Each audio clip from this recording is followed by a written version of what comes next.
Michael Atkins, who's an independent election analyst, to talk a little bit more about our local government elections coming up and, of course, the IEC's readiness. A very good afternoon to you, Michael. I don't know if you got a chance to actually catch that briefing as well. As our reporter was saying, quite a bit came out of it. The number of registered parties, initially he had said there were around 609 in total. Of course, they are cancelling some of those parties, as we heard him tell our reporter too. But what did you take from that briefing as well? Good afternoon, yes.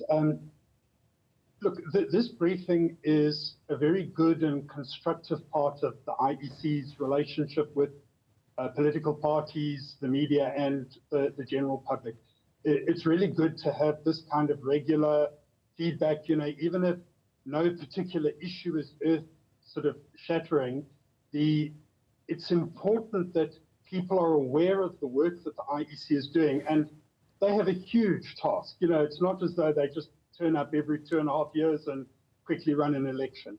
There is an enormous amount of work, and it's good for us to get perspective on it. Yes, the first important thing is the demarcation process is underway with the wards, with changing patterns of where people live and how many people are in each district. The Municipal Demarcation Board has to reconfigure some of those, occasionally add new wards to municipalities. So that was an important thing. Yes, the party registration is important. And I can just add, the IEC has given parties every possible opportunity to fulfill their obligations, to submit paperwork. There is no party that will be unfairly excluded by any of this process. So, for me, those are the main things. But yes, work is obviously fully underway for the next local government election. Yeah, and as we heard them say, another month or two, and their work will be almost complete and ready for the local government elections. But Michael, I also want to talk about the by-elections. Some might say that that's a litmus test for local government elections.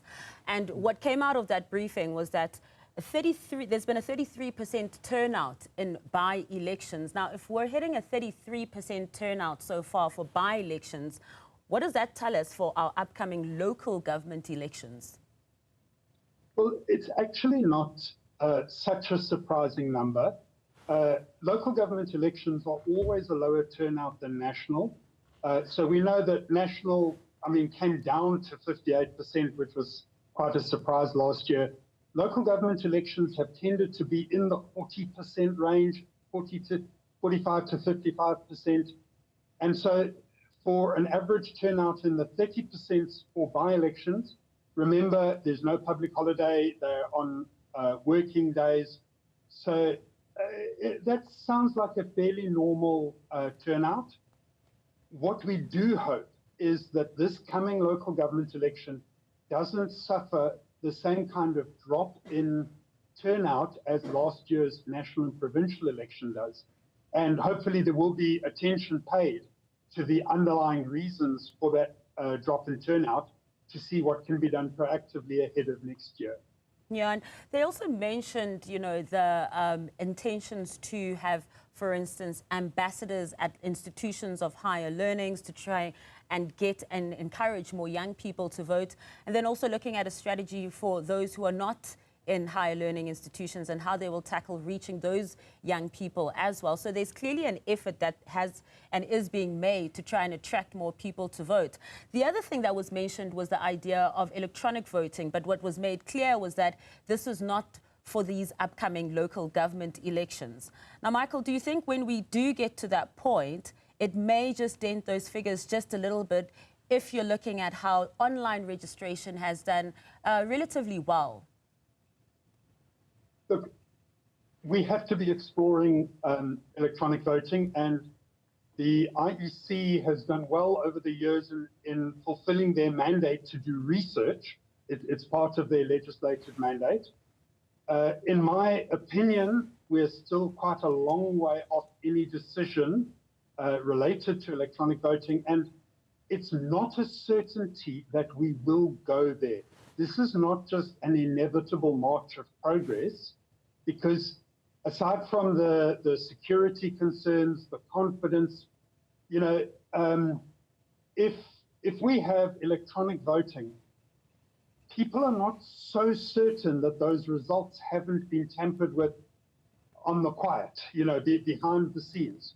Whereas on the current system, as cumbersome as it is, if there's a query about voting, we can go and physically recount those ballots.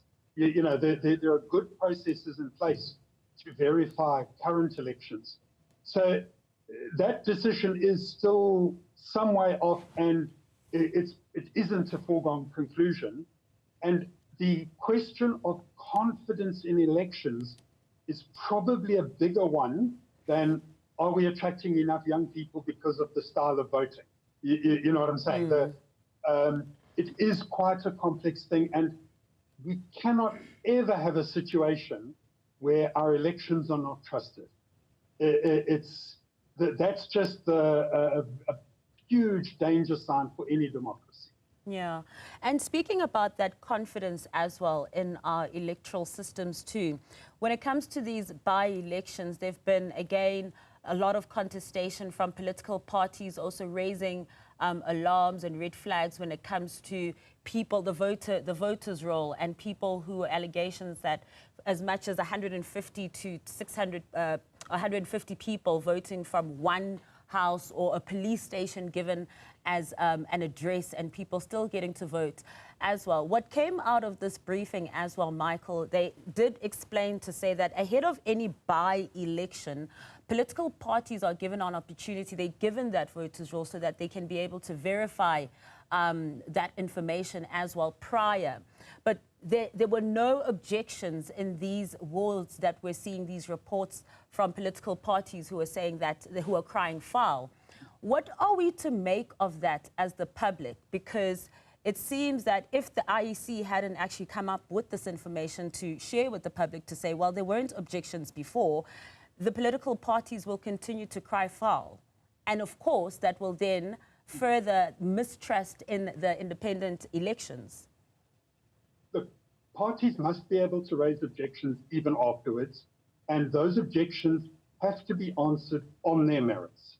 So if there's one thing that I would wish from the IEC to see more of, is that when there are objections, it would be great if the full details of those objections, perhaps with private details redacted, were published afterwards, and the full findings of the investigations were also published.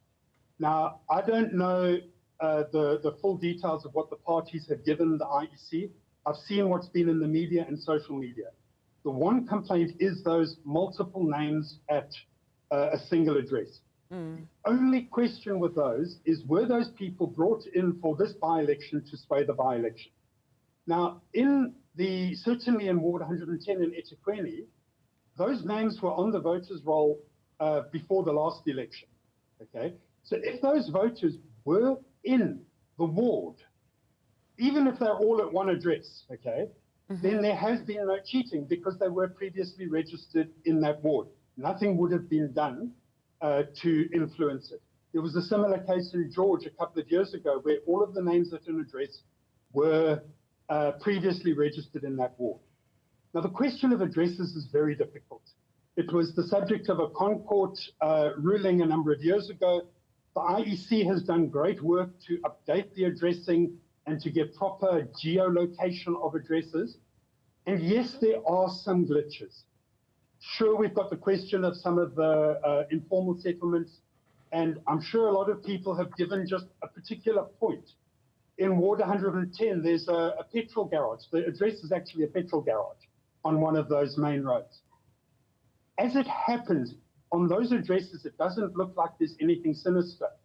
And I haven't seen the information for Ward 82 in Johannesburg, but it could be that there's a good explanation, but it would be good if after the fact we get all those details publicized so that nobody can point a finger at the IEC and say you're hiding things from us. Well, that is one way of also looking at it and a solution. Michael, thank you so much for your insights and your time this afternoon. That's independent elections analyst Michael Atkins.